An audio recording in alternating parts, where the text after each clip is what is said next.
নমস্কাৰ, মই সুস্মিতা ৰায় আপোনালোক সকলোকে ৰয় একাডেমি জুনিয়ৰত স্বাগতম জনাইছোঁ। আজি মই আপোনালোকৰ বাবে এটা কুৱেশ্যন লৈ আহিছোঁ আৰু কুৱেশ্যনটো হৈছে ক্লাছ 10ৰ সায়েন্সৰ কুৱেশ্যন। তো কুৱেশ্যনটো হৈছে প্ৰথমতে চাইলকচোন আৰু মানুহৰ শৰীৰত অতিৰিক্ত গ্লুকোজ কি হিচাপে সঞ্চিত হৈ থাকে?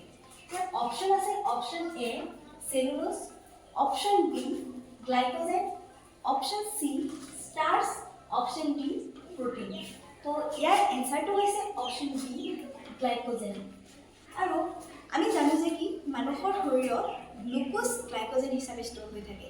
আৰু যেতিয়া উদ্ভিদৰ দেহত কি হিচাপে ষ্ট'ৰ হৈ থাকে কওঁ? উদ্ভিদৰ দেহত ষ্ট'ৰ হৈ থাকে ষ্টাৰ্চ হিচাপে। আৰু তেনেকৈ উদ্ভিদৰ যে কোষ, সেই কোষৰ কোষবেৰ থাকে। তো সেই কোষবেৰটো গঠন হোৱাত সহায় কৰে চেলুলোজে। আৰু প্ৰটিন আমি জানো যে সকলো জীৱৰ দেহতে প্ৰটিনেৰে গঠিত।